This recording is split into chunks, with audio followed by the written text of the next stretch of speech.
Get your ears wrapped around the Golden State Media Concepts Basketball Podcast. All the scoop you need to know from college basketball to the NBA and even March Madness. News of your rising stars. Topics on and off the hardwood. This is the Golden State Media Concepts Basketball Podcast.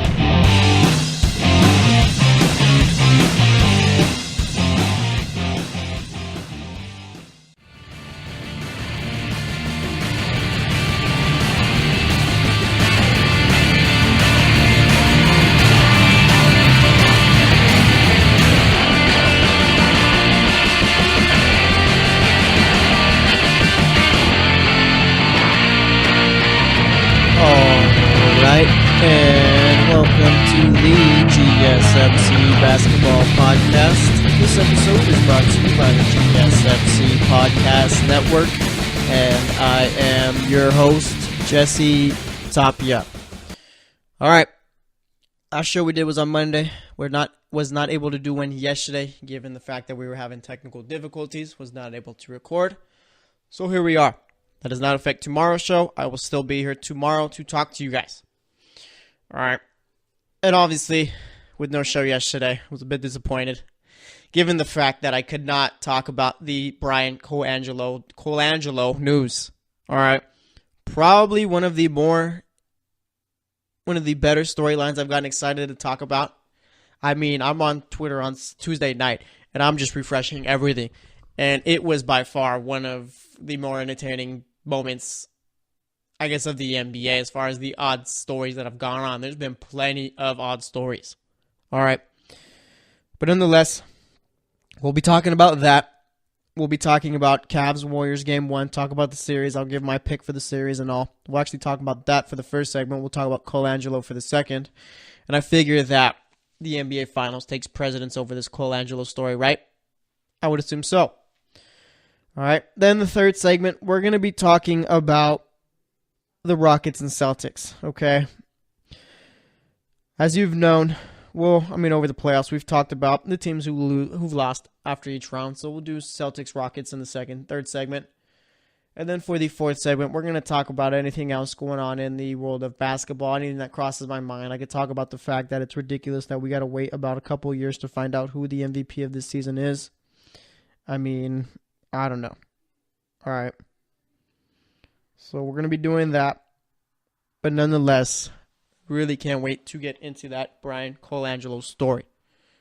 All right. And it's one of the odder ones. But like I said, we're going to spend the second segment on it. But first, we're going to start with Cavs Warriors. So let's get into that. All right. Fourth year in a row. Okay. Fourth year in a row. Whoop did he do? All right. Not too many people were happy about the fact that we were getting Cavs Warriors once again, and I understand why. I mean, it's just a point where maybe it is getting a bit old, okay? Maybe I am starting to fall into the team of, you know what, maybe this isn't great for the NBA, all right?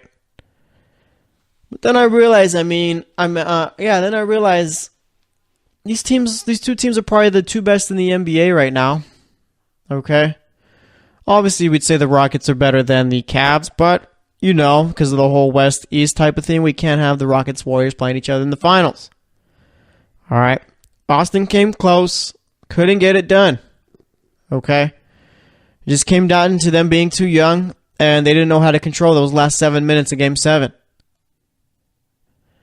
And, as far as Cavs-Warriors for the fourth year in a row, I'm not necessarily mad at it. I'm going to enjoy it. Enjoy watching it because, why complain about it when I can just watch it and hope for a good game? And as far as how do you say this series goes, normally you would think Cavs have no shot, okay? And I think that is the case, okay? I don't really see them being able to win this series. And I think that the Warriors they're just too good right now. There's a reason why the Warriors are favored by 13 points in Game 1. which is just ridiculous in itself. I don't think there's ever been a team favored by that much in Game 1 of the NBA Finals. Okay. And, I mean, as far as this series, like I said, it's the 4th year in a row and all that, but I don't know. Part of me is thinking maybe we could get 6 games here, and I think that just might be me doing some wishful thinking. Okay? Because, I mean, in reality, do you see any chance that the Cavs take 2 games? I feel like if they were going to take a game in Oracle, it would be tonight. Okay? And I'm just not sure if it's going to happen. All right? They lose tonight. I say they lose game 2. I say they lose game 2 either way. But like I said, if there's a point if they were going to take a game in Oracle, it would be tonight, just to catch the Warriors off guard a bit. Okay? Cavs have been off since Monday. Warriors have been off since Tuesday. So obviously, Cavs have had more rest. I'm not really sure how much stock I put into the whole rest thing, given that, I mean, these guys are all pros. Okay? But, I mean, we'll see what ends up happening. And, I mean, there's a bunch of different storylines going on for today, or for this series. All right. Looking at the Warriors so far this postseason, they haven't really been as dominant as they've looked the last few postseasons. And I think that might just be a little bit of an overreaction from me, given that they did beat the Spurs in 5 games in round 1. They beat the Pelicans in 5 games in round 2. And the Rockets are a team who I didn't give enough respect to, I guess. At least that's what it seems. After they won 65 games, I believe. They took the Warriors to 7 games. And, I mean, if Chris Paul doesn't get hurt, obviously it doesn't matter because he did, but let's say hypothetically he doesn't get hurt, Rockets easily could have made it out of that series, being up 3-2. Okay? Them winning Game 5 and at the very end, Chris Paul hurting his hamstring was just awful. All right? Truly. But nonetheless, they couldn't get it done. James Harden, I mean, looked terrible in that series. And I guess this is just one thing we got to expect from James Harden. He'd be perfect he'd be a perfect player for the Raptors. I mean, just dominating the regular season. And once playoffs come, just kind of disappear. All right. Does it as well as a magician does. But nonetheless, I mean, the Warriors are still here. Okay. This was their first big test since they've been a team. Well, since they've got Kevin Durant. Obviously, we've seen them lose a playoff series before. That was in the finals in 2016, I believe it was, to the Cavs. That series, Draymond Green goes down or gets suspended for Game 5. And I'm not necessarily going to say Draymond Green getting suspended for Game 5 is what won the Cavs these series. Okay, because let's not lie to ourselves. He was back for Game 7 or Game 6 and Game 7, and the Warriors still couldn't get it done. All right. And, I mean, now going into this series, there's no reason why they lose this series. Like, there's no possible way, I think. All right. And as far as storylines on the Cavs side, I mean, is this the worst team that LeBron has played on since he's been in Cleveland? Okay, I think it is. And is this team capable of taking a few games in this series? I mean, I don't see a scenario where this team wins 4 games. Okay? Maybe if someone gets suspended on Golden State, or maybe someone picks up an injury or whatnot, but, I mean, realistically, there's no way. And tonight is an opportunity for them to steal Game 1, given that Andre Iguodala is not playing, and he has always done well in order to guard LeBron. Okay, you're not necessarily going to stop LeBron or anything like that, but you can limit him.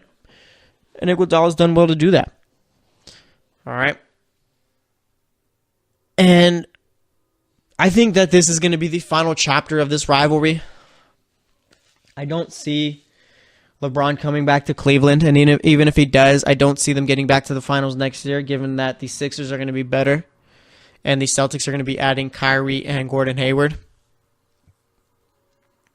And I mean, how great would it be if Cleveland somehow took this series and it just finishes 2-2 as far as these 4 installments of them playing each other in the finals? Because like I said, I just don't see Cleveland making it back next year. All right. But nonetheless, one interesting stat I came across was that LeBron's teams have been the underdog in 7 out of the 9 finals he's been in. Okay, this being the 9th.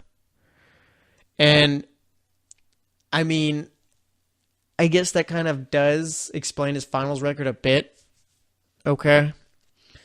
And some may wonder, like, how was he an underdog in those series when he was with Miami? I mean, against San Antonio, when you got Tim Duncan, who's still a top player in the league, Tony Parker, who at his age is still playing well, along with Manu Ginobili, and you got a young Kawhi Leonard, it's still a pretty good team right there.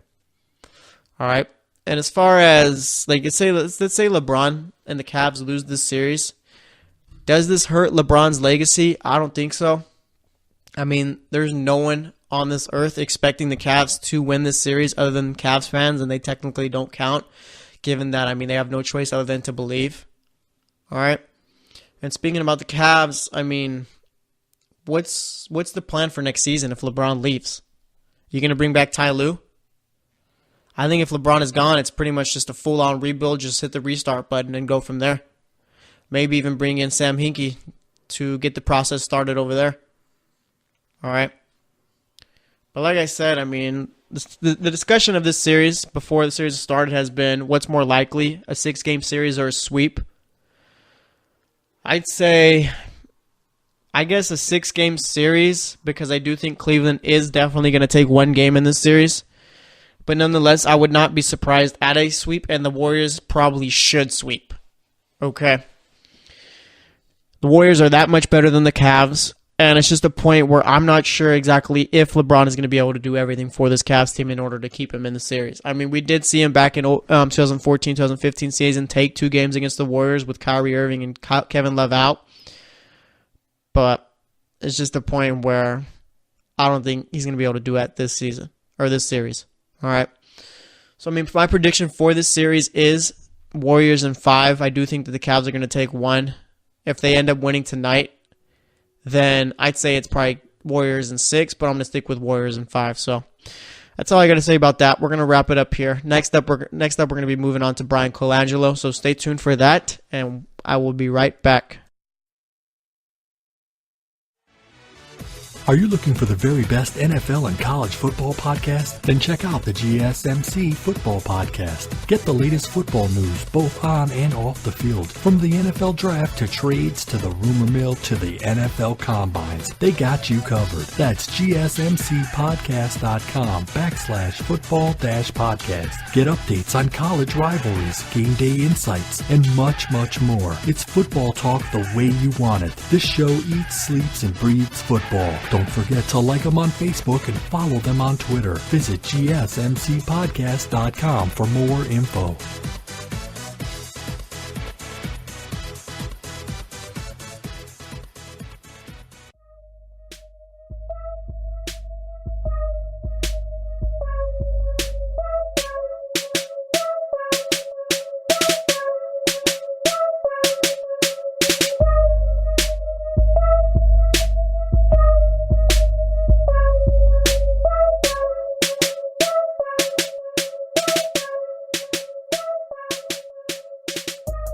All right, and welcome back to the GSMC Basketball Podcast. We talked about Cavs Warriors in that first segment. I got the Warriors winning in 5 games. I mean, I am hoping for a better series, but I just don't see it happening. All right? I just don't. Cavs aren't good enough, and that's just fact of the matter. Okay? We could get some surprises, but don't count on them. So we'll see what ends up happening, but nonetheless, I'm going to be looking forward to Game 1 tonight. Definitely will be watching and definitely will be live tweeting the game on the GSMC Basketball Twitter account, so we'll be ready for that. But nonetheless, I mean, as good as LeBron has been, does he have it in him to will this team to another title? I don't think so. That would be, I mean, if LeBron does that, just retire. Okay, just do that. If LeBron and the Cavs end up winning the title this year, there's nothing left for him to accomplish, honestly. Okay, there's literally not. There's no point for him to ever come back and play another minute of any NBA basketball game ever if the Cavs end up winning the title this year. LeBron wins the title this year, he's undoubtedly the best player of all time. And no one No one could tell me otherwise if it happened. Okay? So, I mean, that's what's going to... I mean, I already think he's the best player of all time, but of course you still have everyone else's opinions, but there's no way that you could think that he wouldn't be if he beat this Warriors team. And that would be... Honestly, let's say this, okay? If the Cavs were to beat the Warriors in this finals, would that be the biggest upset in NBA history? I think it would be. Honestly, it could end up being the biggest upset in sports history. All right, we got the whole UMBC beating Virginia. I don't know. Does anyone even care about that anymore? Honestly, does anyone care about a 16 seed being a 1 seed anymore? I don't think so. I got over it a while ago. I honestly got over it the day after it happened. That night, I was like, oh, wow, this is crazy. Wow, history. After that, I was like, oh, well, who cares? They're going to lose the next game, which they did. All right. And that's a sad thing. No one's going to remember UMBC anymore. Like, no one's going to talk about them this next season. Like, they're not a team to watch for. They're just UMBC. They got lucky. All right. And, man, I didn't really think I was going to be bashing UMBC tonight, but here we are. But honestly, though, like, if the Cavs win this series, it's got to be a top 5 sports upset of all time, isn't it? Top 2. I mean, we got the Warriors who were favored by 13 in Game 1. Tell me when's the last time that happened. I don't think ever. All right. And, yeah, I'm going to go out and say, yeah, it'd be the biggest upset in NBA history. It'd be a top 5 upset in sports history. So, maybe LeBron could pull it off just to add to his legend. Who knows? We'll see. But nonetheless, okay, boy, oh boy, do we got something else to talk about. Social media, is it good for sports, professional sports? Is it bad? Okay. Normally, you don't see too much good come from it as far as players and all that. Normally, you see a whole lot bad coming from it as far as players and all that. All right. Just to highlight a few, Kevin Durant had a burner account. Forgot to switch over to it. Ends up tweeting from his account, replying to someone else saying Kevin didn't like playing for that franchise. He didn't like playing for Billy Donovan. There was no help there. It was just him and Russ. All right. That was an all-time moment right there in social media NBA history. So there's that. We had Steve Kerr and his supposed-to-be DM ended up getting tweeted out by him, talking about how it's... I don't even remember the exact tweet, but it was like something about an abomination that James Harden gets those calls and stuff like that, and he always travels, something like that. All right. I'm curious who he was trying to send that DM to. I would like to know that, actually. I wonder if there's any way we could find that out. I don't think so. All right. But who is Steve Kerr talking to on Twitter? I'd like to know. I don't know. And then, of course, over in the NFL side of things, okay, we had Roger Goodell's wife. She had a Twitter account, a burner account. Is it a burner account if it's not yours? I guess it is a burner account if it doesn't say Mrs. Roger Goodell or whatever her first name is, I guess. But nonetheless, she was going around tweeting at people who were slamming Goodell, saying just pretty much just defending him the entire time. All right? And we've never seen this before because, I mean, Twitter's only been around for a long time. It's only been this popular for a few years. Okay. I mean, it's entirely interesting just seeing these players or coaches or GMs or even commissioners' wives just get found out. All right. And now we move on to this one. Bryan Colangelo, GM of the Philadelphia 76ers, in some deep trouble. Okay. So we got a Ringer story. I should say The Ringer. Okay. A story by Ben Detrick. Title reads, The Curious Case of Bryan Colangelo and the Secret Twitter Account. Basically, an overview of the article, which was very entertaining to read. Good stuff here. But nonetheless, they get a tip, okay, from an anonymous Twitter person saying that this Twitter person, anonymous, works in artificial intelligence in that little field, okay? found striking similarities between 5 Twitter accounts in the way they tweeted, their likes, who they followed, and who they were, I guess, connected with. Okay? Of course, linking it all to Bryan Colangelo. And if I'm Brian Detrick, or Ben Detrick, is it Ben? I think it's Ben. Ben Detrick. Okay? Of course I'm going to follow up on this. Why not? I mean, look what the story turned into. We get the 76ers investigating their GM because of some Twitter accounts. All right?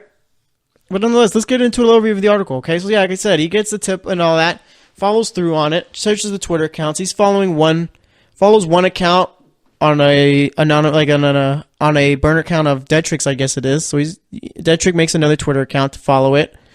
All right. And eventually emails the 76ers asking about the Twitter accounts. One of them is owned by Bryan Colangelo, but I guess that one doesn't tweet.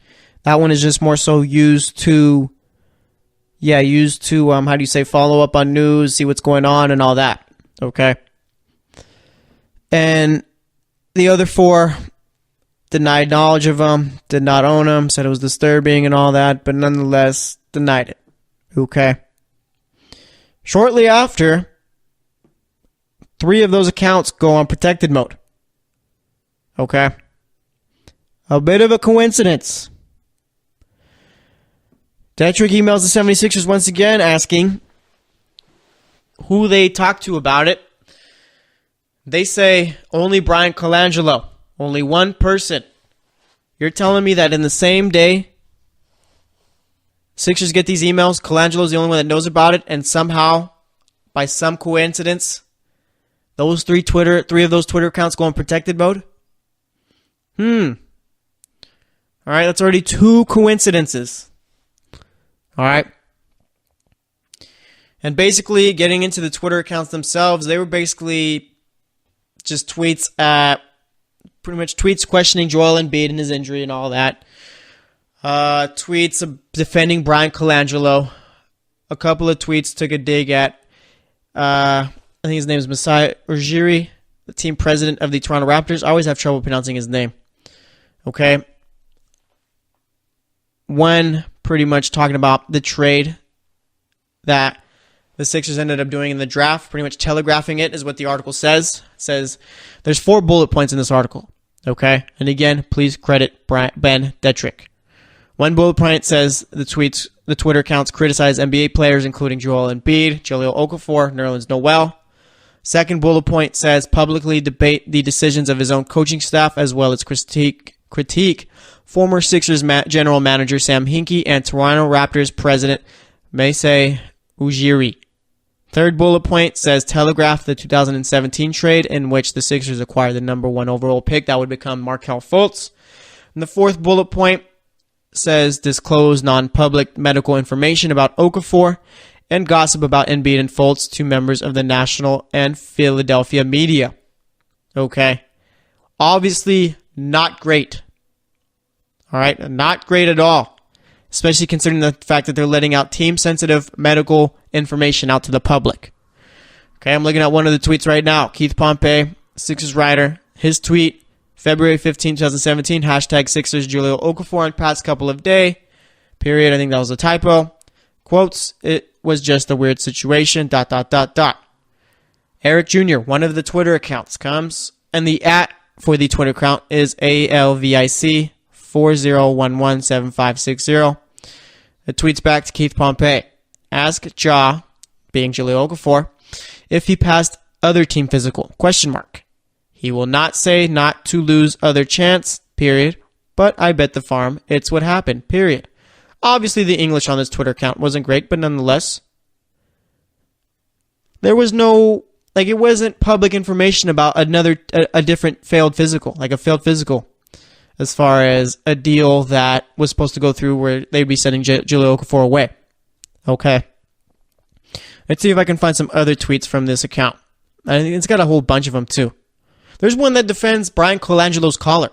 Okay, someone says something about his collar, and then one of the Twitter accounts. The @ is enough UNKOWNSO1. The name itself, the Twitter name is enough unknown sources. Oh, all right, that makes sense. Tweets back about Bryan Colangelo's caller that the caller is normal, move on, find a new slant. Kind of like Roger Goodell's wife tweeting at everyone, kind of defending Roger. Okay. Let me see if I can find some others. Yeah, like I said, a bunch of them go at Hinkie. Okay. One tweet by the Liberty Ballers, February 12, 2017. I believe that's an SB Nation account. Might be a fan-sided one, but nonetheless. Tweets an article. Basically, the title is Bryan Colangelo has been misleading, untrustworthy on injuries as Sixers GM. A man tweets after that, this clown is going to ruin everything Hinkie built. The Eric Jr. account tweets back, clown, why? What did Hinkie build? My gosh, the bias, insanity. Okay. And like I said, there's a whole bunch more Twitter accounts. Also, all those Twitter accounts, I believe, follow the University of Chicago basketball team. Mind you, the team that Colangelo's son plays on. Okay? Live tweets the games and all that. I mean, who in their right mind would live tweet a University of Chicago basketball game? I figure that university is more so known for their academics. But nonetheless, I mean, people probably do it. But there's another coincidence, okay? 3 coincidences and also the one where it's defending Colangelo, a 4th. And everything about the Twitter account is connected to Colangelo, a 5th. There's 5 coincidences right there, okay? You can't tell me that that's just the way it is. That this guy, whoever owns these Twitter accounts, is just a huge Colangelo fan. No way. All right? So then Twitter, as it always does some detective work. And it seems that the numbers linked to those accounts, one of them could be direct to Colangelo's along with the email. But also, a few of them could be linked to none other than Colangelo's wife. Okay? She could be the mastermind behind all these Twitter accounts. And let's say that she is. I think that is a fireable offense for Colangelo, Bryan, given the fact that, how do you say, team information was given out to the public when it wasn't made to be public. Okay? Not at all. And that's a problem. Okay? And nonetheless, I mean, you got that going. How does Colangelo not know about it? All right, and we're going to touch more on all of this because, I mean, this is a pretty decent-sized story, I'd feel, because, I mean, this affects their offseason and all that. So you know what? We're going to wrap it up here. We're going to go on. We're going to talk more about it next, okay? So stay tuned for the next segment. We'll be back, and like I said, we'll go more in depth on it. So stay tuned, and I will be right back.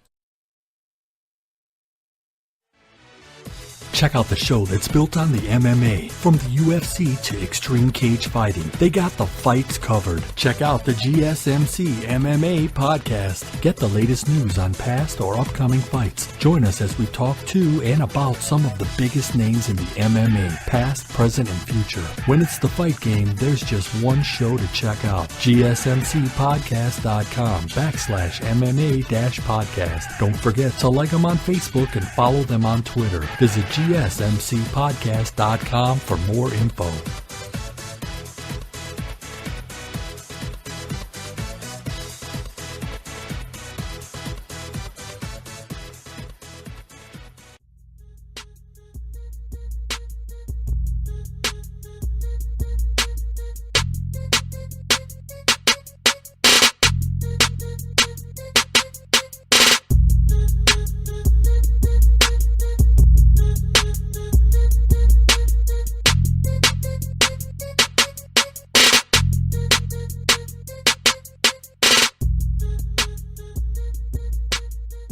All right, and welcome back to the GSMC Basketball Podcast. So far, we've just talked about Cavs Warriors, and we got into that whole Colangelo story, Bryan Colangelo story in the second segment.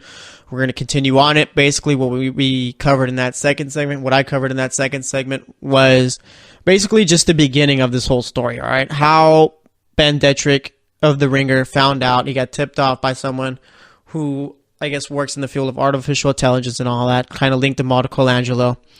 And basically, we talked about the tweets, and we've gotten, at the end of the segment, we got to the point where his wife could possibly be the owner of these Twitter accounts. Okay?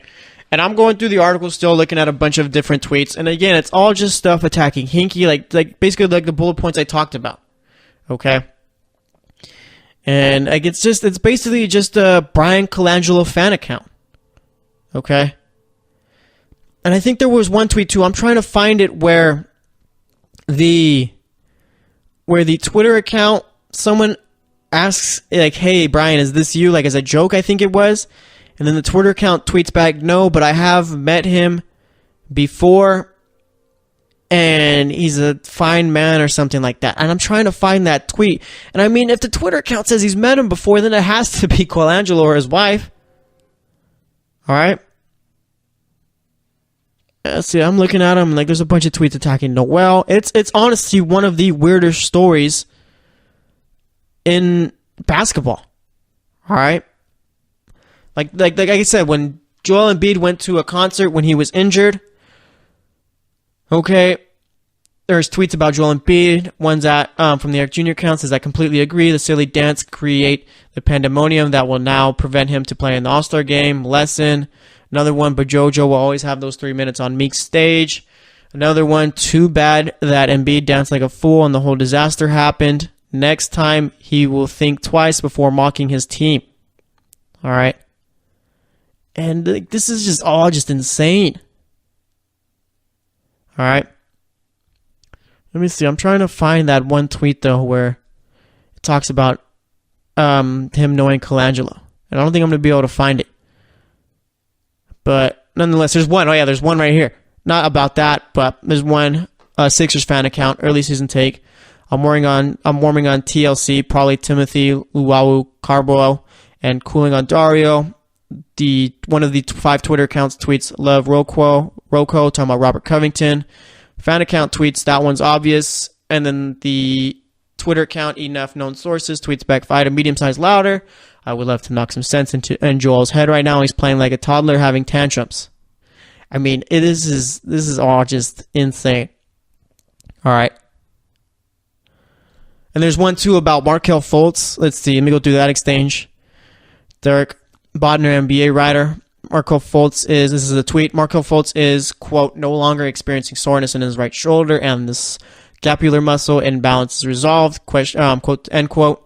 Will continue PT and, quote, elevated on court basketball activities, end quote, and they'll gauge his readiness in approximately 3 weeks, quote, and end quote. Okay. Someone else tweets, what a disaster. Seems the shoulder injury issue is made up.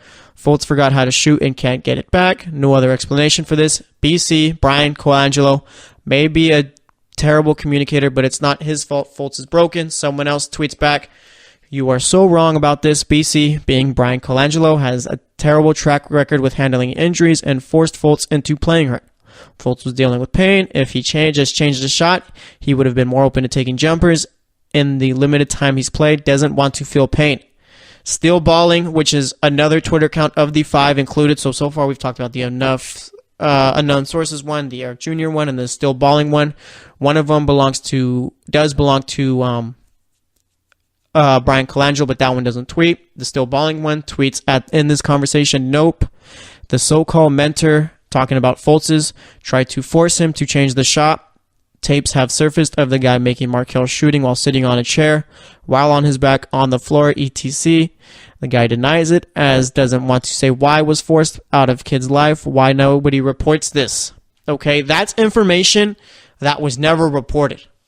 Okay, and like I said, getting back to the whole, if this is Colangelo or his wife, either way, that's information that wasn't meant to get out to the media, and obviously, whoever owns these accounts is trying to get that out to the national media. And, I mean, Bryan Colangelo did take a lot of heat with this whole Markelle Fultz thing, just given how, just the, how do you say, the lack of transparency with Fultz's injury and why he was gone. Like, there was no real information coming out about it. Okay, it was more so, it was either he changed his shot, or, I remember, because we were talking about this, and we were basically like, wait, this makes no sense. This makes no sense. It's either the shot changed and that's what caused the injury, or the injury caused the shooting change. Okay, but like I said, there was no real clarity as far as it. All right, so stuff like that coming out, and pretty much like that's team sensitive information that obviously if we were supposed to know about it, it would have been reported. Okay, the Sixers would have said it. Okay. And I'm trying to find other stuff because, I mean, this is, like I said, this is crazy to wrap your head around. All right, there's one about Joel Embiid. Okay, Sixers Nation tweets out, Joel with the frustration foul. The enough unknown sources tweets out, I am sure it is hard for him, quote, to process, end quote, the fact that this is now Ben's team, talking about Ben Simmons, so he is acting up. The ego foul is costing us big. All right. Imagine, let's just say that Bryan Colangelo owns this one, the enough unknown sources account. Let's say that Bryan Colangelo owns that one. That's a lot of tweets going at your star franchise player. Okay. And I mean, this is insane. Like, it's entertaining and insane at the same time. All right. Just going tweet for tweet. And, okay, so we got the 4 Twitter accounts. One was like a Philly 1, 2, 3, 4, 5, 6, 7. That's Colangelo's, okay? Then there's 4 others. The Enough Unknown Sources, the Eric Jr. account, the Still Ballin' account, and then the 5th is an Honest A. It says the Twitter name is Honest Abe. The @ name is Honest A 34197-118, okay? Sean McGetty tweets, Joel Embiid is the player we need and deserve. I'm sure it's a fan or whatever, but nonetheless, this is one in the article. Okay, the Honest Abe account tweets, sorry, I am a Philly fan, but out trade the process for the unicorn in a heartbeat. I'm assuming the unicorn being Kristaps Porzingis, given that I'm assuming that's his nickname, unless I'm mixing him up with some player. Okay, such a smarter player. And these tweets, like, just straight going at Embiid. Okay. So that's basically all it is right there. So I'll give you all the bases of the tweets. Basically, you know, like I said, they're going at Noel when he was there, Okafor when he was there, Embiid, Hinkie, the Raptors team president. It's given at Fultz also, and a lot of team-sensitive information. Okay? And basically now what comes from this, at least my take, is that, let's say that, like I said, Colangelo's wife, or let's say Colangelo's wife is the one running this, and let's say by some weird instance, Colangelo had no knowledge of that, you still got to get rid of him, okay? Because he's still giving out team-sensitive information, and that team-sensitive information made it out into the public, okay? There's so many answers as far as, well, obviously we don't know because we have to wait for the Sixers to close their investigation on it, but let's say that it was Colangelo or his wife. There's a whole lot of information about the Fultz situation that we probably weren't supposed to know about, okay? And the fact that they're going at the franchise player is not great. All right. Also questioning coaching staff, not great. Going at Sam Hinkie, not a good look. Okay. Going at Ujiri, the guy who took over for Colangelo when he was with the Raptors, not a great look either. All right. So, I mean, now you look at it and it's like, ever since Hinkie left, I feel like there's been a lot of front office stories. Not good ones either with the Philadelphia 76ers, okay? As far as Colangelo and the dealing with the Fultz thing, the trading up for the first pick, giving up the Kings pick and the third pick, which the third pick eventually turns into Jason Tatum. It's not great, okay? And, I mean, there's no way you could keep Colangelo if it is him or his wife. Because you know what? You got to keep the star player happy. All right? You had Joel Embiid having fun with it and whatnot, but nonetheless, if they're going at Joel Embiid, you can't have that. And also, how does this make the franchise look? This doesn't look very professional. They got a big offseason coming up. Okay? The Sixers are a star player away from being a championship contender. I think eventually they could become one, but adding a star player would, it would make it go faster. Okay? It would excel it. All right? You think LeBron's going to want to go to a team like this where stuff like this is happening, where he's already got to deal with Dan Gilbert over in Cleveland? Whereas over in Houston, you got Daryl Morey, who seems to have a great relationship with the team. Or even Magic Johnson with the Lakers. Okay? That doesn't look great. You think Paul George, I mean, he's a free agent. I think he's going to end up in LA as it is already. But nonetheless, takes a meeting with Philly. You think he's going to want to do that now that they got this stuff going on? Okay? You think Kawhi Leonard's going to be there long term if, say, Philly were to try to trade for him? I mean, this is all very unprofessional. It's not great at all. It's not a good look at all. Okay? And the NBA basically ran Sam Hinkie out of town. I think basically blackballed him out of the league. Kind of like what the NCAA did with Jim Tressel when Terrell Pryor and all those guys got caught up for signing autographs and all that for tattoos, giving away memorabilia. And I think that's currently what's going on with Hinkie.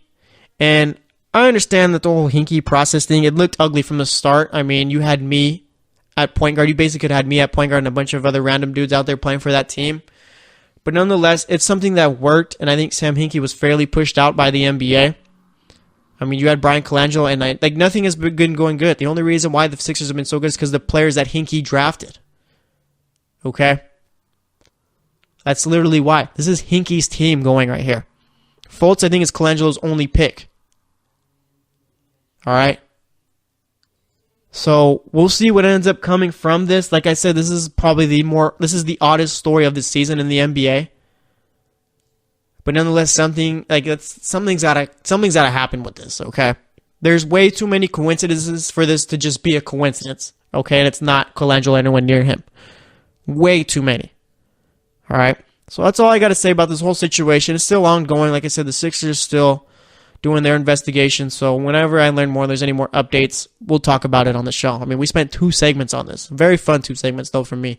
So we're going to wrap it up here. Next up, we're going to be finishing off the show talking about the Celtics and Rockets, what's going on for them going forward. So stay tuned, and I will be right back.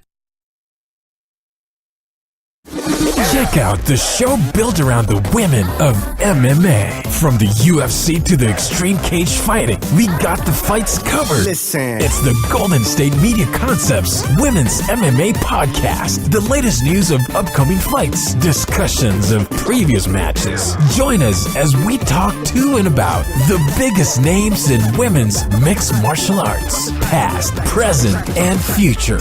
When it's the women's fight game, you know where to listen to. The Golden State Media Concepts Women's MMA Podcast.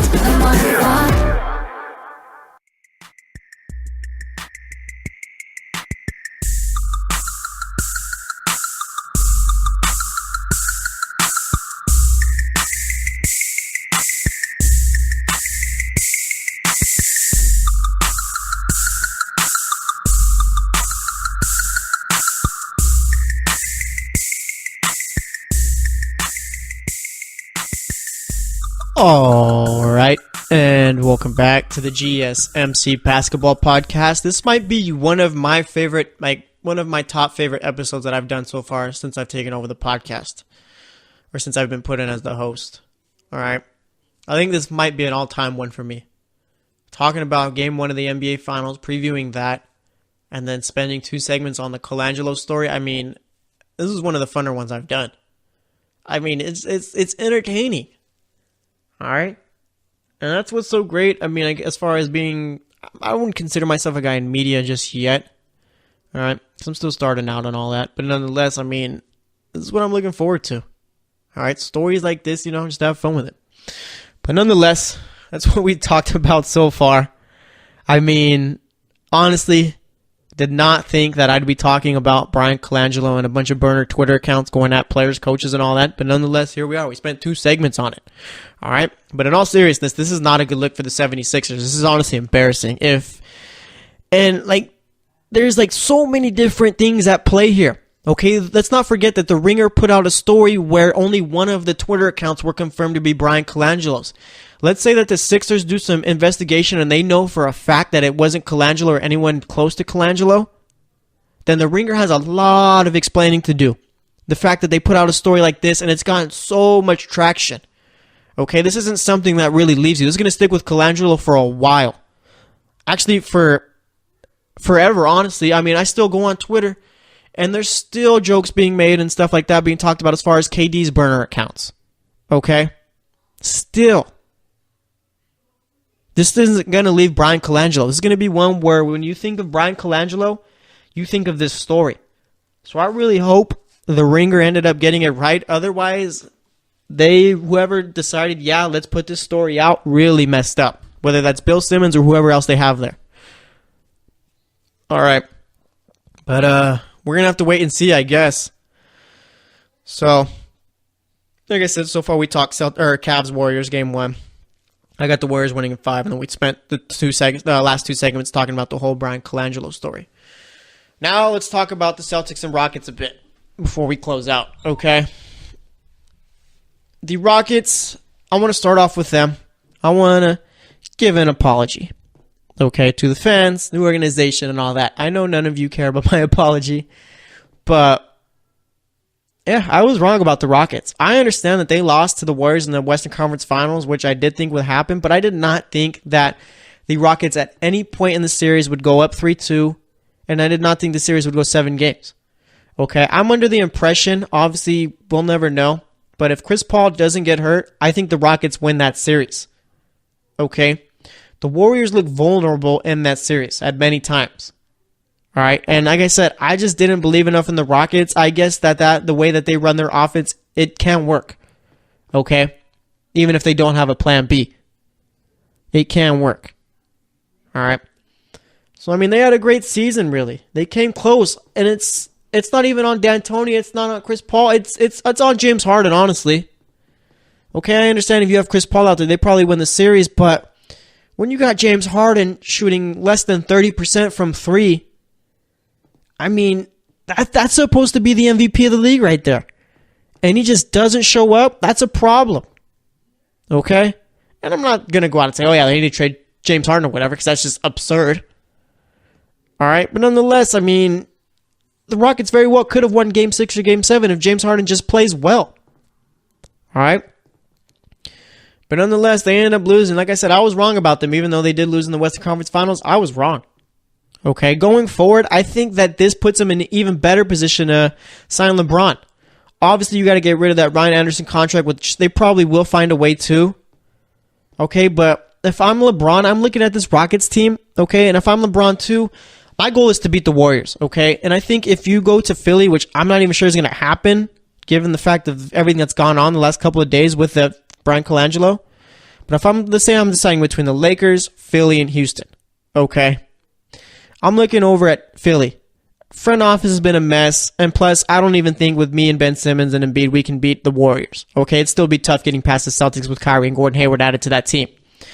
You look at the Lakers, let's say Paul George goes there, you still got, I think, way too young of a team to beat the Warriors. And I'm not even sure that team is better than the Rockets. Then you look over to the Rockets, this team that made it to the Western Conference Finals after winning 65 games, okay, was up 3-2 on this team. And if not for Chris Paul getting hurt, they probably end up winning that series. Why don't I just head over there? I think I can get them over the hump and beat the Warriors. The Rockets look like the best team to do that now. All right? That was huge of them. Not only to, I mean, obviously you'd rather win the series, but nonetheless, you showed, you know what, we do got a blueprint as to how to beat the Warriors. Okay? Of course, it didn't become entirely successful, but nonetheless, they came close. All right? And, I mean, as far as going forward, you got to figure out a way to keep Chris Paul there for the rest of his career. Okay? You really do. Chris Paul, this series really made, I've always liked Chris Paul as a point guard. Okay? And I've always thought he was a great one. I always thought, yeah, he was great all time and stuff like that. But, this solidified for me, Chris Paul being a top 5 point guard of all time, honestly. Okay? I never really cared enough, but I was no, Chris Paul definitely, without a doubt, one of the best point guards of all time. I'd take Magic over him. Would I take Steph Curry over Chris Paul? I don't know. I'd take Chris Paul over Isaiah Thomas. I'd take Chris Paul over John Stockton. All right, Chris Paul very well could be the second best point guard of all time, third best depending on who you like better, him or Steph. All right, I'll still give the top point guard of all time to Magic Johnson, obviously. All right, the dude was 6'9", and basically just doing whatever he wanted. I mean, Chris Paul is a 9-time All-Star, led the league in steals 6 times, 9-time All-Defensive Player. Okay, All-Star MVP, but I don't care about the All-Star game. 4-time leading the league in assists, 8-time All-NBA player. Made the All-Rookie team and was the Rookie of the Year. All right. I mean, he's got the resume. He's one of the best point guards of all time. So, I mean, going forward, like I said, the Rockets definitely do need to figure out a way to keep Chris Paul there. I think him and James Harden did well playing with each other this season. And I think they'd be fine with LeBron out there. Okay? LeBron, I think, is more so looking for an opportunity to play off the ball more. James Harden could play off the ball, and Chris Paul could play off the ball. I mean, you could have 3 different ball handlers, and it wouldn't be a problem. Okay? Whereas in OKC, where we saw 3 guys who usually played with the ball in their hands, it didn't work. I think that Chris Paul, James Harden, and LeBron are good enough to where they know how to play off the ball and still be productive and still not be troubled by it. All right, so yeah, if I'm the Rockets, I mean, obviously you would have wanted to get past the Warriors, but I'd still consider it a successful season. All right, now talking about the Celtics. Okay, now that they're out and all that, I mean, this team made up of first, second-year players and a couple of vets took the Cavs to 7 games. Granted that this wasn't a great Cavs team by any means, but nonetheless, when you got Jason Tatum, who is looking like your best player at 20 years old, I mean, who just barely turned 20 also, you got to feel like you're ready for the future, like you're excited. Okay. Jaylen Brown looked good. I mean, was pretty inconsistent in the playoffs, more so in the Eastern Conference Finals than the first and second round. I mean, he's looking like a future stud. Terry Rozier, I think, reeled back in a little bit. All right, first 2 rounds looked great. Third round looked kind of lost. And I think that helps Boston a bit as far as his value, as far as keeping him. Okay? Because if you're Boston, you always want to find a way to keep your best players. Marcus Smart, I mean, if I'm Boston, I'm doing whatever I can to keep him back in Boston. Okay, there's not too many players like that in the league where it's just, they affect winning. Okay, they can't shoot to save their life, but they affect the win part of it, the aspect of that. Okay, the intangible plays. Kind of like a Draymond Green. Okay, Draymond Green is not a great shooter by any means, but he's a guy who makes the plays you need in order to get the win. All right, and I think that's what Marcus Smart is to the Celtics. And I think losing him would be a problem. All right, then you got Al Horford still, who, I mean, had probably his best postseason ever. I think Marcus Morris is a guy who would want to be back. I mean, the Celtics are still set up pretty nicely. It's just a matter of who Danny Ainge wants to be back. Okay? You see these players coming from a bunch of different teams coming into Boston. They always say, it's literally always Isaiah Thomas, Jay Crowder, okay? Kelly Olynyk. They always say that Boston was the best. Evan Turner is a guy who still, I think, misses Boston. All right. And now you're going to, because, I mean, losing Daniel Tice, too, was a big part of the Celtics' downfall this season. Not even downfall. I mean, if you could call it a downfall. They could have used Tice, though, in the Eastern Conference Finals. All right. But nonetheless, now you're going to be bringing Tice back. All right. And then Kyrie and Gordon Hayward. Let me tell you this. Starting 5 of Kyrie Irving, Jaylen Brown, Hayward, Tatum, and Horford. And then off the bench, if they bring back Smart, you have Rozier, Smart. Let's see. Probably Morris if they bring back him. Okay. Guy like Ojale. And then Tice. That's a pretty solid team. Okay. Plus, you got the Kings pick in the 2019 draft, which is probably going to be a lottery one and probably top 7. All right. This team's set up very nicely for the future. So if I'm Houston and Boston, I'm not really hanging my head on anything. I mean, they got very decent futures. Okay. I mean, probably they could be in the final. They could be playing each other in the finals next year if we're being real here. That's a possibility. Okay. Both got great coaches. Both got great GMs. Organization seems to be tip-top. I mean, there's nothing really you can complain about there. So we're actually going to wrap it up here. Today we talked Cavs-Warriors. Like I said, I got the Warriors winning in 5, but I would like to see this series go a little bit longer. We spent second and third segment talking about the whole Bryan Colangelo story going on. I mean, we had to. There was way too much to unpack there. And then for this segment, we talked about the Rockets and Celtics going forward. So thanks for listening to the GSMC Basketball Podcast. As always, I am your host, Jesse Tapia. Again, we will be back tomorrow, back-to-back shows, so stay tuned, and we will be back tomorrow. Thanks for listening. You've been listening to the Golden State Media Concepts Basketball Podcast, part of the Golden State Media Concepts Podcast Network. You can find this show and others like it at www.gsmcpodcast.com. Download our podcast on iTunes, Stitcher, SoundCloud, and Google Play. Just type in GSMC to find all the shows from the Golden State Media Concepts Podcast Network, from movies to music, from sports to entertainment, and even weird news. You can also follow us on Twitter and on Facebook. Thank you, and we hope you have enjoyed today's program.